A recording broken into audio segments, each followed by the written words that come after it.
Golkar diprediksi dukung Anies Baswedan pada Pilpres 2024, Refli Harun bilang. Yang pertama, untuk Pilpres diberikan mandat kepada Ketua Umum untuk menetapkan Capres, Cawapres, dan koalisi bersama Partai Golkar. Ya, sekarang saya katakan kan ini politik, ya. Situasinya masih sangat dinamis karena masih ada 11 bulan lagi kan kita Pilpres. Jadi kalau bicara tentang politik, bicara kemungkinan, semua kemungkinan masih bisa terjadi. Gitu. Jadi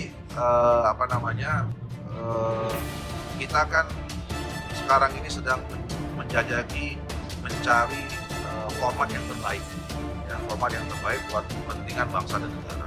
Ketika hari ini itu menjadi bagian dari evaluasi, perlu loh merubah model kampanye yang agak lebih soft tapi tetap menghadirkan substantif perubahan di situ.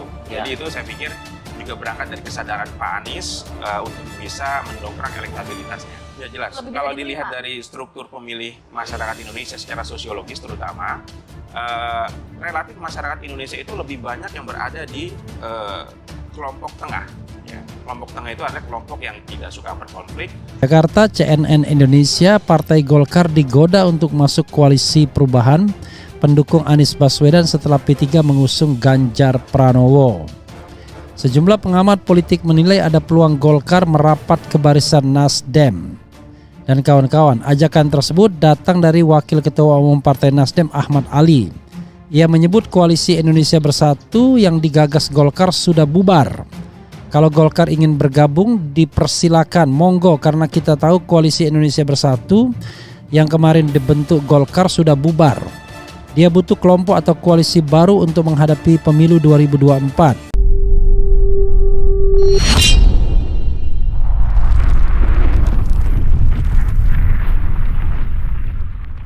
Ketika hari ini itu menjadi bagian dari evaluasi, perlu loh merubah model kampanye yang agak lebih soft tapi tetap menghadirkan substantif perubahan di situ.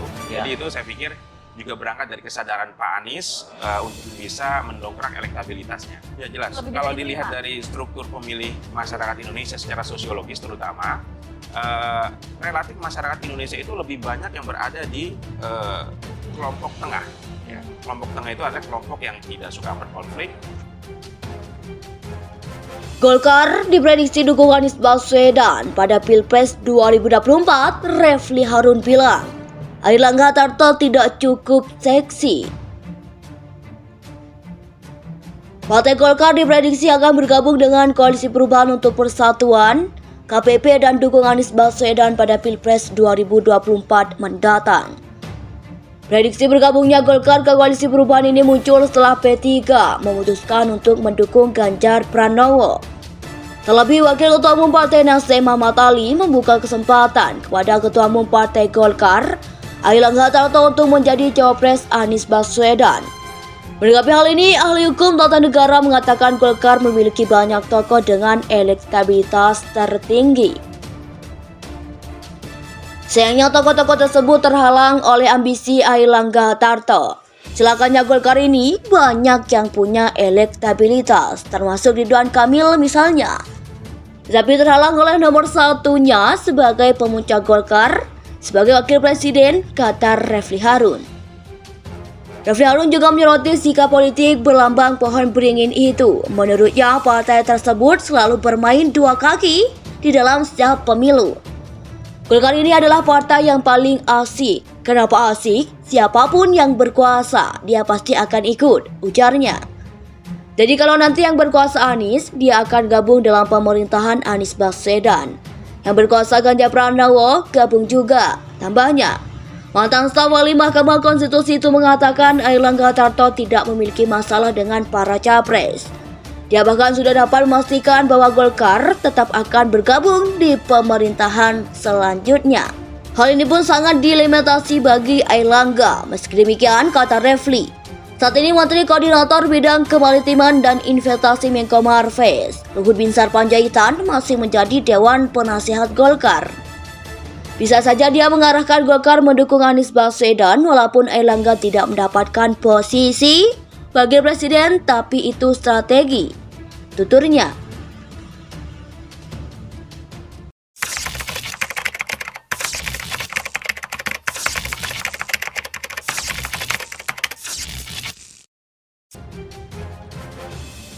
Golkar diprediksi dukung Anies Baswedan pada Pilpres 2024. Refli Harun bilang, Airlangga Tarto tidak cukup seksi. Partai Golkar diprediksi akan bergabung dengan Koalisi Perubahan untuk Persatuan, KPP dan dukung Anies Baswedan pada Pilpres 2024 mendatang. Prediksi bergabungnya Golkar ke Koalisi Perubahan ini muncul setelah P3 memutuskan untuk mendukung Ganjar Pranowo. Terlebih, Wakil Ketua Umum Partai Nasdem Ahmad Ali membuka kesempatan kepada Ketua Umum Partai Golkar, Airlangga Tarto, untuk menjadi cawapres Anies Baswedan. Menanggapi hal ini, ahli hukum tata negara mengatakan Golkar memiliki banyak tokoh dengan elektabilitas tertinggi. Sayangnya tokoh-tokoh tersebut terhalang oleh ambisi Airlangga Tarto. Celakanya Golkar ini banyak yang punya elektabilitas, termasuk Ridwan Kamil misalnya. Tapi terhalang oleh nomor satunya sebagai pemuncak Golkar, sebagai wakil presiden, kata Refli Harun. Refli Harun juga menyoroti sikap politik berlambang pohon beringin itu. Menurutnya, partai tersebut selalu bermain dua kaki di dalam setiap pemilu. Golkar ini adalah partai yang paling asik. Kenapa asik? Siapapun yang berkuasa, dia pasti akan ikut, ujarnya. Jadi kalau nanti yang berkuasa Anies, dia akan gabung dalam pemerintahan Anies Baswedan. Yang berkuasa Ganjar Pranowo, gabung juga, tambahnya. Mantan staf ahli Mahkamah Konstitusi itu mengatakan Airlangga Tarto tidak memiliki masalah dengan para capres. Dia bahkan sudah dapat memastikan bahwa Golkar tetap akan bergabung di pemerintahan selanjutnya. Hal ini pun sangat dilematasi bagi Airlangga. Meski demikian, kata Refli, saat ini Menteri Koordinator Bidang Kemaritiman dan Investasi Menko Marves, Luhut Binsar Panjaitan, masih menjadi Dewan Penasehat Golkar. Bisa saja dia mengarahkan Golkar mendukung Anies Baswedan walaupun Airlangga tidak mendapatkan posisi wakil presiden, tapi itu strategi, tuturnya.